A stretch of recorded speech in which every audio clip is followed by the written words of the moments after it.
The palace ballroom glittered with chandeliers, laughter, and the clinking of crystal glasses.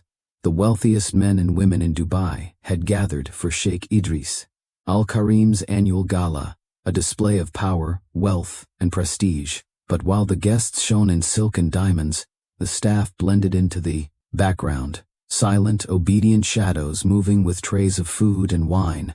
Among them was Amara, a quiet maid whose eyes carried stories of hardship, but whose spirit refused to break. She had been warned countless times, keep your head down, don't draw attention. But fate never listened to warnings. It began with Lady Safiya, the Sheikh's arrogant cousin, who noticed Amara walking past with a tray of dates. A cruel smile curled her lips. You there, girl, walk properly. You look like a beggar who stumbled into silk halls. Guests chuckled. Amara kept her eyes down, swallowing the insult, her hands tightening on the tray. But Lady Safiya wasn't done. She stepped closer, her voice sharp. Do you even belong here? Look at your ragged uniform. Perhaps it hides the dirt of the streets you crawled from. Why don't we see? Before Amara could step back, two other women, both eager to impress Safiya, grabbed her by the shoulders. Gasps rippled through the hall as they yanked at the maid's uniform, pulling at the fabric in front of everyone. The tray crashed to the marble floor, dates scattering like fallen jewels. The music stopped. All eyes turned. Amara's cheeks burned with shame, tears threatening to fall. She tried to push them away, but the laughter cut deeper than any blade. And then, silence. Sheikh Idris Al-Karim, the host himself, had risen from his gilded chair. His eyes were fixed not on Safiya, not on the ruined tray, but on Amara's back, where the torn fabric revealed her skin. There, etched into her flesh since birth, was a mark, a strange, crescent-shaped birthmark. The Sheikh's face drained of color. His lips parted, but no words came. For that mark was one he had seen before, on someone he had once loved and lost. The entire hall froze, waiting for his next word. The hall was so quiet, even the chandeliers seemed to stop swaying. Guests shifted uncomfortably, their whispers sharp as knives. Lady Safiya, still gripping a shred of Amara's torn uniform, noticed the Sheikh's frozen stare. Confusion flickered across her painted face. Uncle, why do you look so pale? She's just a maid. Safiya forced a laugh, trying to mask the tension. But Sheikh Idris didn't answer. His gaze was locked on the crescent-shaped birthmark at the curve of Amara's shoulder. Blade, his hands trembling slightly against the armrest of his chair. He finally spoke, his voice low, haunted. Where did you get that mark? Amara's lips parted in shock. She pulled the fabric over her shoulder, trying to hide it. It's always been there, she whispered, her voice breaking. Since I was born. Gasps echoed. Several older guests exchanged uneasy glances. A few even stood to get a closer look. They too recognized something. Safiya's face twisted with annoyance. This is absurd. She's nobody. Why waste your time?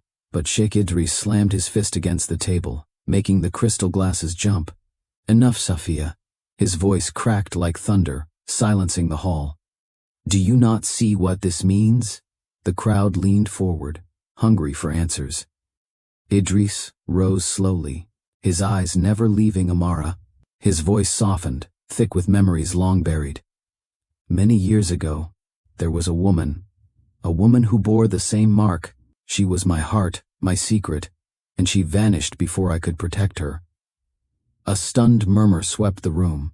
Guests glanced at one another, some covering their mouths in disbelief. Amara stood trembling, tears brimming in her eyes.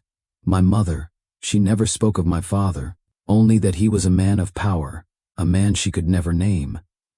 The Sheikh's chest heaved. His hand trembled as he pointed toward her. Your mother's name. Tell me her name. Amara hesitated, her voice cracking under the weight of the moment. Her name was Zahra. The Sheikh staggered back as though struck. His lips quivered. Zahra, he whispered. By God, she was mine. The hall exploded into chaos. Gasps, shouts, and shocked whispers. And for the first time in decades, the unshakable Arab millionaire looked as though his entire world had just been turned upside down. The ballroom had turned into a battlefield of whispers. Some guests gasped in disbelief. Others leaned close to each other, murmuring about scandals, inheritance, and hidden sins. Lady Safiya's face twisted with fury. She slammed her jeweled hand against the table. This is madness. Are we really to believe some maid is connected to our family? She's nothing but a liar trying to climb above her station. But Sheikh Idris didn't move his eyes from Amara. His voice shook, but carried authority. She is no liar. Zahra bore this mark, a mark passed only through her bloodline. And I loved her. She was taken from me before I could give her the life she deserved. Amara's knees weakened, but she forced herself to stand tall. Her eyes shimmered with tears, yet her voice was steady. My mother never spoke of you. Only that the world was too cruel to let her love freely. A wave of murmurs rippled again. One minister leaned toward another, whispering sharply, "If this girl truly carries his blood, she has a claim, a dangerous claim." Another rival merchant smirked. This could destroy Idris's family, his fortune, his legacy, divided. The vultures were circling, their greed sharpening with every passing second. Amara noticed it, the way some eyes glowed, not with sympathy, but with hunger. She clenched her fists, her shame melting into defiance. "I did not ask for this," she said loudly, silencing a corner of whispers. "I have lived my whole life working in shadows, but if the truth stands before you all, then I will not run from it." Her words sent another shiver through the room. Even the musicians, frozen at the edges of the hall, seemed to lean in. Idris stepped down from his dais, his robe trailing like storm clouds. He stopped just before Amara, searching her face as though trying to see Zahra's reflection. His voice broke. "Your eyes, they are hers. Zahra lives in you." Gasps rang out again. Some guests bowed their heads in respect. Others exchanged panicked looks. Safiya's face darkened with rage, her nails digging into her palm. For in that moment, everyone understood. This was not just a maid. This was a revelation that could tear the palace apart. And somewhere in the shadows, enemies of Sheikh Idris smiled. For they had just been handed a weapon wrapped in truth. The storm of whispers turned into quiet schemes. Guests huddled in corners, their jeweled heads bent close, their voices like daggers sharpened in the dark. Lady Safiya, burning with humiliation, strode across the hall and hissed loudly enough for all to hear. "Uncle, you cannot let this girl poison our bloodline with her filthy lies. If Zahra was ever real, she was nothing but a secret shame." Sheikh Idris's face darkened, but before he could speak, Minister Khaled, a man who had always resented Idris's power, stepped forward, smiling thinly. "Perhaps the young maid should be tested. If she truly carries your blood, let the truth be proven. But until then, she should remain under supervision." The suggestion was like oil on fire. Some nodded eagerly, others whispered, "Yes, test her. If she's real, the empire changes. If not, Idris is a fool." Amara's fists clenched at her sides. Her voice rang out, trembling but defiant. "I am not an animal to be caged or a jewel to be appraised. My mother lived and died in silence, but I will not. If my truth shakes this palace, then let it shake." The hall erupted again, half in shock, half in outrage. At that moment, a rival tycoon, Sheikh Zamir, leaned toward Amara from the crowd. His words were honey laced with poison. "You are brave, girl.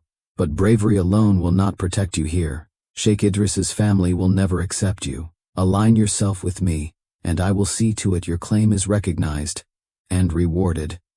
Amara's breath caught. She could feel eyes on her, some waiting for her to fall into the trap, others daring her to refuse.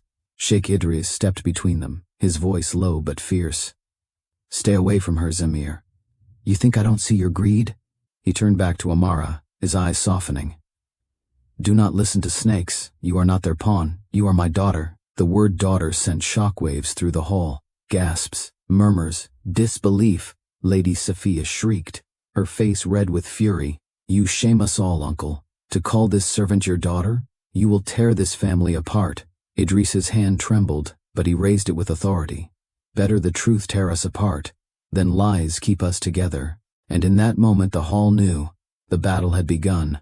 not for wealth, not for gold, but for legacy, blood, and the truth no empire could bury. The gala ended in chaos. Guests left in clusters, some whispering with awe, others smirking with greed, and a few storming out in outrage. The marble floors that had echoed with music now carried the weight of scandal. Amara stood in the corner, her torn uniform hastily covered with a shawl a kind servant had given her. Her heart still pounded, half from humiliation, half from the Sheikh's shocking words, "You are my daughter." But across the hall, Lady Safiya's eyes burned like embers. She whispered to her allies, her voice sharp as broken glass, "This girl is a threat. If Uncle accepts her, our inheritance crumbles, our power slips away. She must be removed before the world dares call her Al-Karim." One of her companions, a slick merchant, leaned closer. "How? The Sheikh has already spoken." Safiya's lips curled into a cold smile. "Words can be undone, a reputation can be ruined. Tonight she was lifted before everyone. Tomorrow we drag her into the dirt." Meanwhile, Amara was led through quiet corridors by Layla, one of the older maids who had always been kind to her. "You must be careful, child," Layla whispered. "They will not forgive you for what happened tonight. They will strike from shadows. You need strength." Amara's hands trembled. "I never wanted this. I only wanted to survive, to live with dignity. But now the whole palace sees me as either a jewel to steal or a curse to erase." Layla touched her shoulder. "Perhaps this is your destiny. Your mother Zahra was no ordinary woman. She carried secrets even the Sheikh's enemies feared." Amara's eyes widened. "What secrets?" But Layla only shook her head. "Not here. Too many ears." That night, as the moon bathed the palace in silver, Safiya's plan unfolded. She bribed guards, spread whispers to the servants, and forged letters that painted Amara as a thief who had seduced her way into favor. By morning the palace walls buzzed with venom. "She is no daughter, she's a liar, a schemer, she must be cast out." And in the heart of it all, Amara prepared herself. For she knew now, her fight was no longer for survival. It was for truth, and for her mother's name. The next evening, the palace hall was filled again. This time not with music, but with tension. Safiya had called for an urgent family assembly, summoning elders, cousins, and trusted advisors. Word had spread like wildfire. Sheikh Idris's so-called daughter must face judgment. Amara was brought forward, still wearing the plain servant's dress. Her head held high despite the whispers cutting into her like blades. Safiya stepped into the center, draped in emerald silk, her smile as sharp as poison. "Honored family," she began smoothly, "last night, in a moment of chaos, our dear uncle made a claim that this servant girl is his blood." Gasps echoed through the chamber. Safiya held up a folded letter. "But this morning, evidence was brought to me. Evidence of deceit." She unfolded the paper dramatically. A confession, written by this girl herself, that she forged her past and planned to steal our fortune, signed with her hand. The crowd erupted, murmurs, accusations, eyes filled with suspicion. Amara's heart pounded. She had written no such thing. "That is a lie," she cried. "I have never seen that paper in my life." Safiya smirked, circling her like a predator. "Of course you would deny it, but perhaps the council will believe witnesses." Two guards dragged forward a trembling kitchen boy. His eyes darted fearfully toward Safiya before he spoke. I saw her sneaking into the Sheikh's study. She took papers, jewels." Amara's eyes widened. She knew instantly. He had been forced to say this. "That's not true," she shouted. "They made you say that." Safiya's voice cut through hers like steel. "Enough. She is no daughter of Idris Al-Karim. She is a fraud who stains our name." For a moment, silence reigned. And then, Sheikh Idris rose slowly from his chair, his cane striking the marble with a hollow echo. His face was pale, his eyes heavy with conflict. "All of you," he spoke, his voice trembling but strong.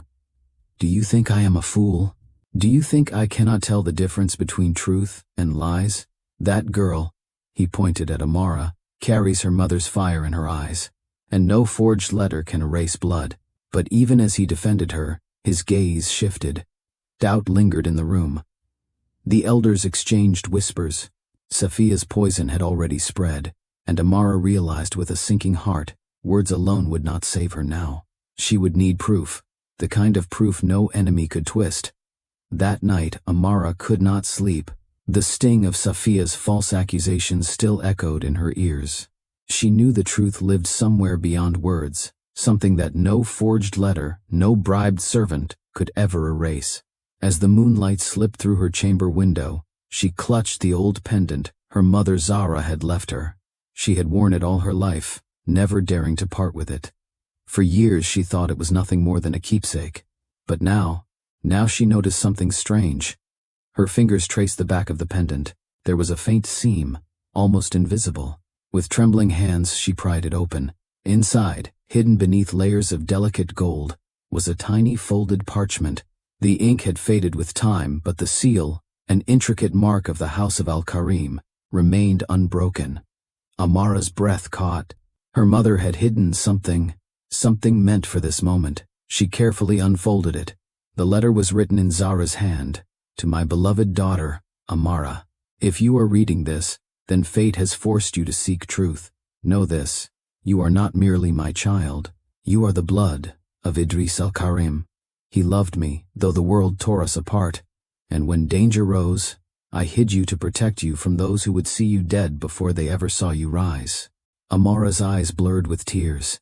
Beneath the words was another mark, Idris's signature, unmistakable, pressed in his own seal of wax.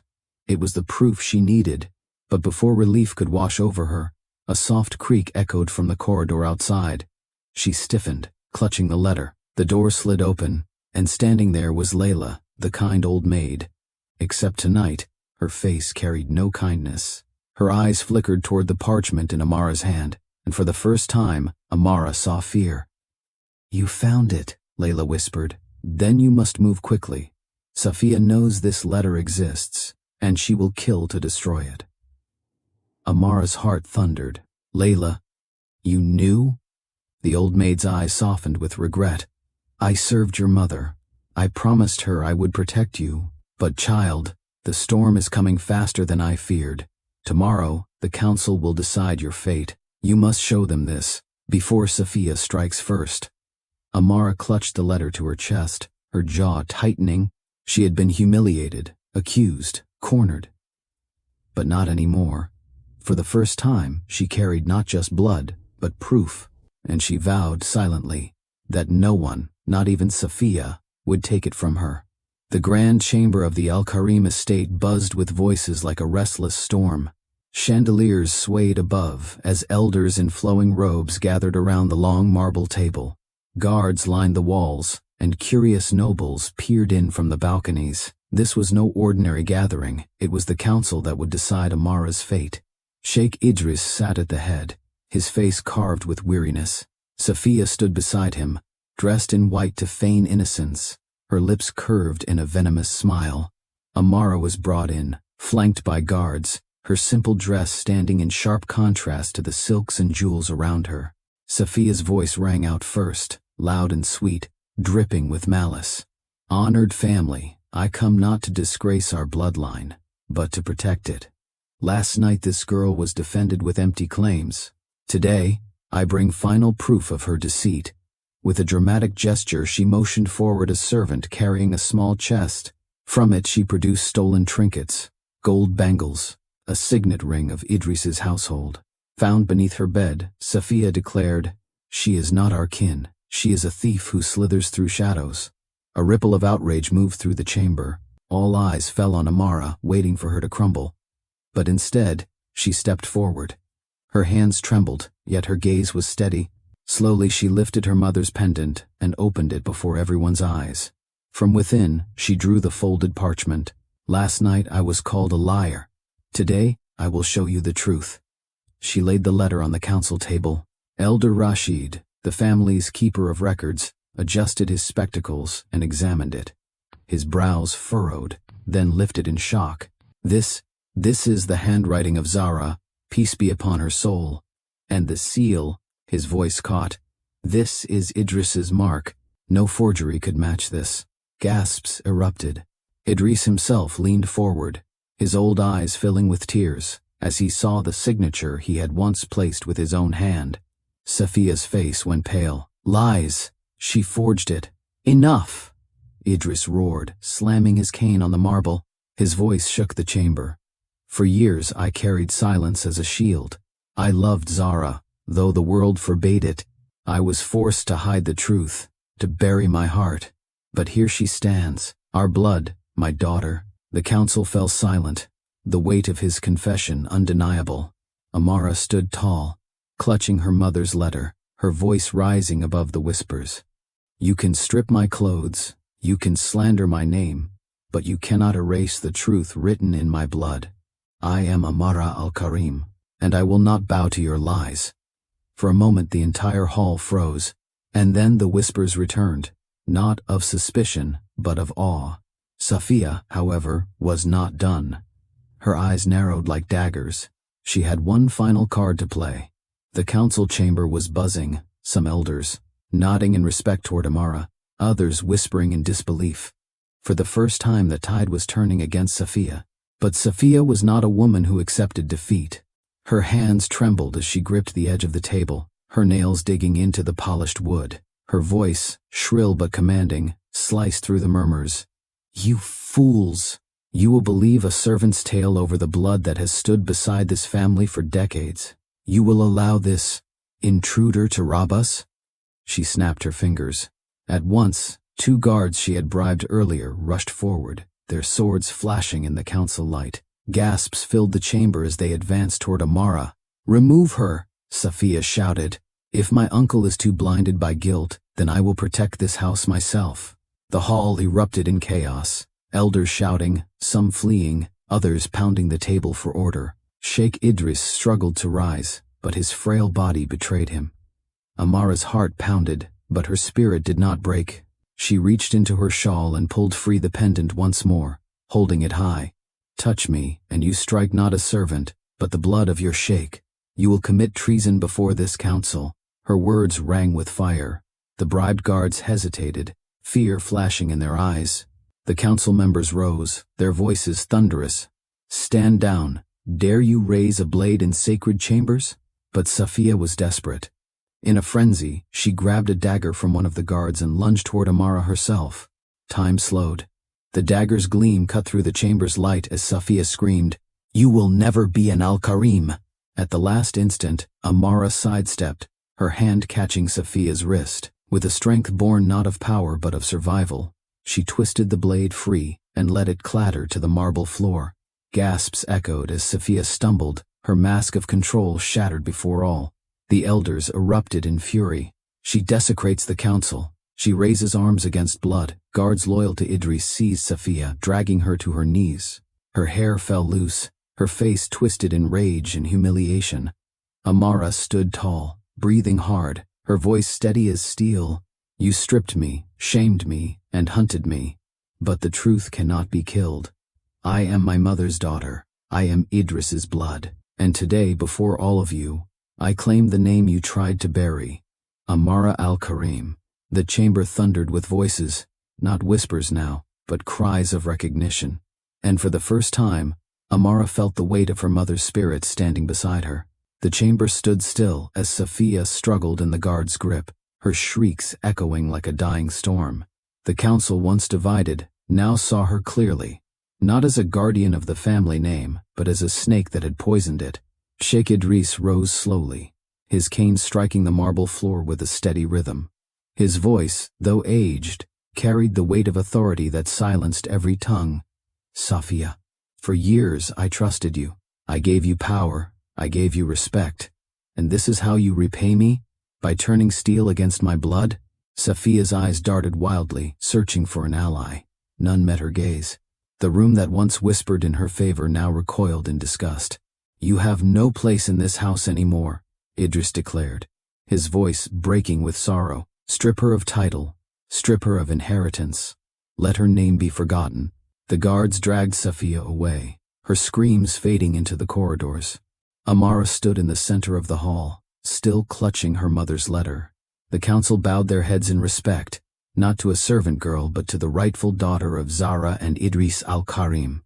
Tears welled in Idris's eyes as he approached her. He placed a trembling hand on her shoulder. "My child, my Amara, forgive me for the years stolen from you. Forgive me for my silence." Amara's voice cracked, but her words were strong. "I don't want wealth. I don't want thrones. I only want the truth of my mother's name restored. That is enough." The hall fell quiet, humbled by her dignity. True worth is never measured in silks, jewels, or titles. It is tested in fire, when dignity is stripped away, and only courage remains. Safiya's greed turned her into a shadow of her own making, while Amara's truth lit the halls of power brighter than any crown. Because in the end, lies may roar like thunder, but truth always rises like the dawn.